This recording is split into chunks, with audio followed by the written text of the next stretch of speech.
Hi! Welcome back to my channel where I have no fucking idea what I'm doing. I am so incredibly stoked to finally introduce the recovery series that I'm starting on this channel. The month of September is National Recovery Month, bringing awareness to mental and substance use disorders all around the world, and I could not think of a better time to start this series, being a recovering addict and a mental health advocate myself. All resources will be in the description below, and if there's something you think that I might have missed, because that's very possible, let me know and I will put it in there to give you all the resources that I possibly can. By the way, before I forget, I'm gonna start uploading all of my live streams onto my second channel, More Margo. I know, I'll come up with a better fucking name later, don't come for me. The link to that will be in the description and the first under the recommended channel, I believe, so if you're missing my streams, that's where they'll be.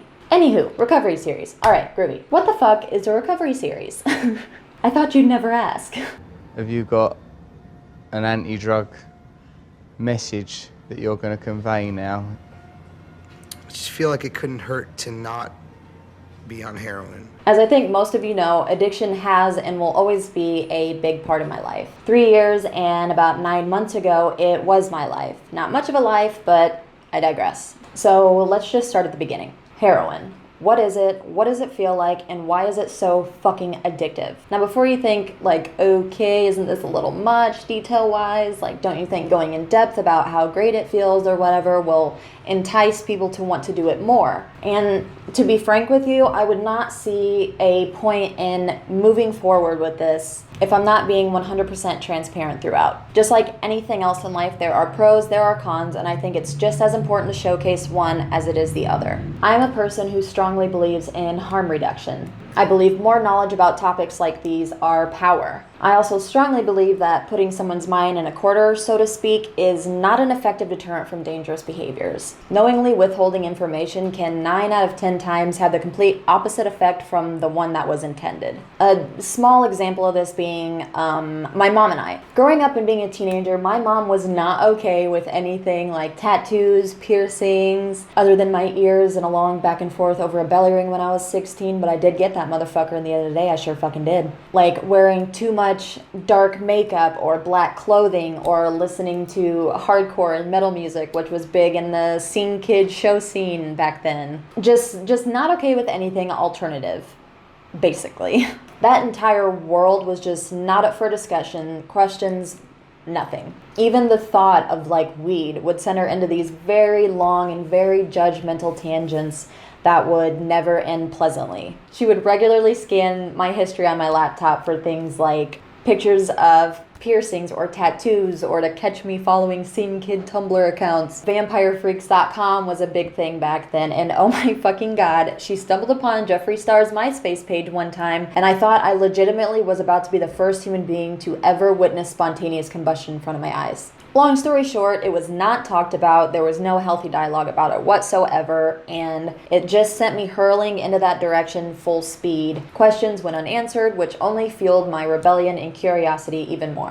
It wasn't talked about, and things like this need to be, and that is why I'm doing this in the particular way that I am. So, heroin. What even is it? Heroin itself is derived from the resin in certain kinds of poppy plants. A thick, sap-like, milky opium, hence the name China White, is extracted from the pod of the poppy and refined to make morphine, which is then further refined to make heroin. There are 2 forms of heroin. Powder, which is typically found in the Midwest and the East Coast, and black tar, which is typically found on the West Coast and South, like Mexico. The clearest and most accurate description between the two that I could find was on a website called drugforums.com, which stated, heroin is made by acetylating morphine with acetic acid anhydride. If this is done on pure morphine extracted from opium, then one ends up with powder heroin. If this is done with opium without purification of the morphine, one ends up with a product that looks pretty similar to the starting product, opium, which is black tar heroin. If you're sitting there like, what in the actual fuck does any of this even mean?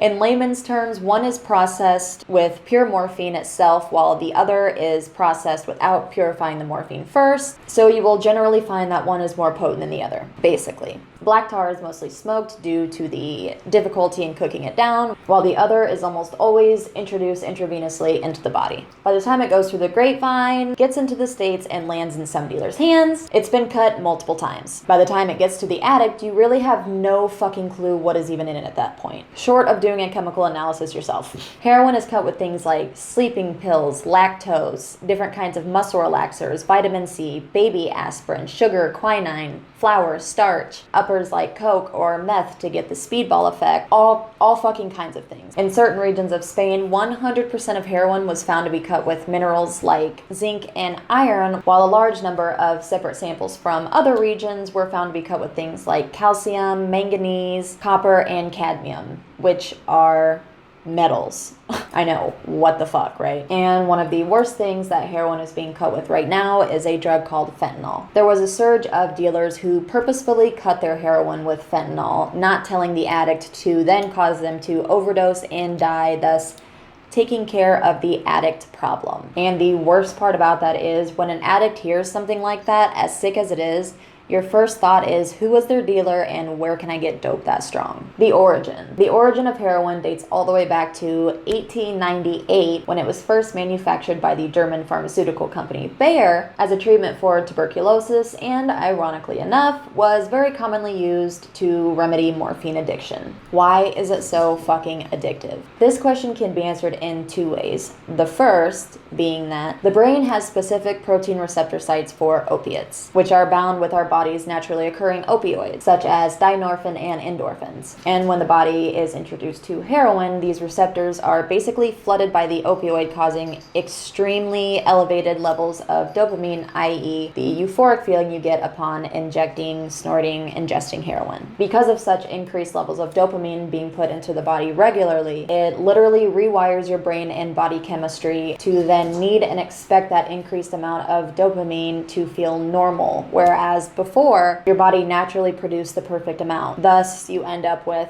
dope sickness, which is a whole other topic of conversation that I will get into. The second part of this, which is something that I never even realized until I went to rehab, is the addiction to the ritual of it. I was addicted to the feeling I got when we were on our way to pick up, the process of getting the spoon and the rigs out, putting it in the spoon, cooking it up, watching it dissolve, splitting it between the two of us, deciding which one of us was the most sick and deserved it first. The relief I immediately felt. In those few moments, any pain, guilt, self-hatred, or disgust in myself and what we were doing was completely gone. I convinced myself that it was just worth it. In the entire process, to be completely honest, you almost feel like you and that person shares a completely separate world that nobody else has access to. You didn't feel as alone or as depressed because you always had heroin. You could always depend on it to be available somewhere. When your friends were leaving your life, ironically due to your addiction,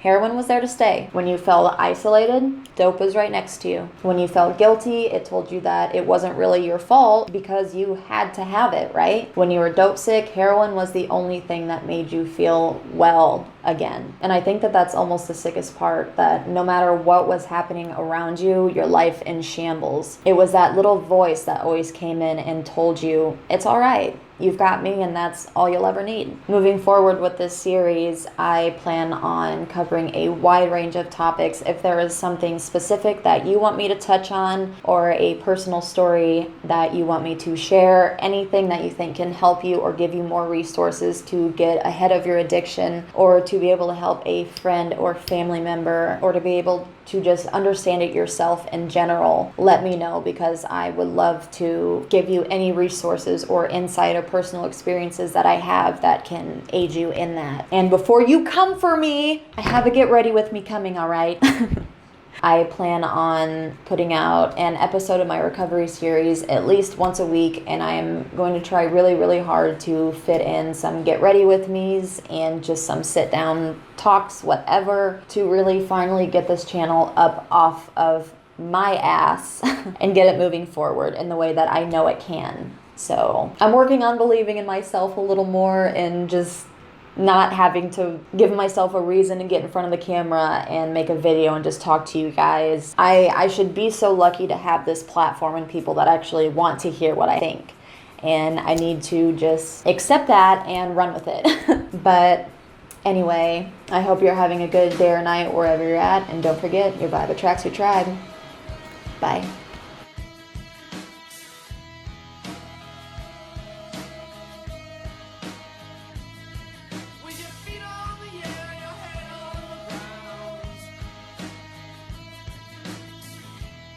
Try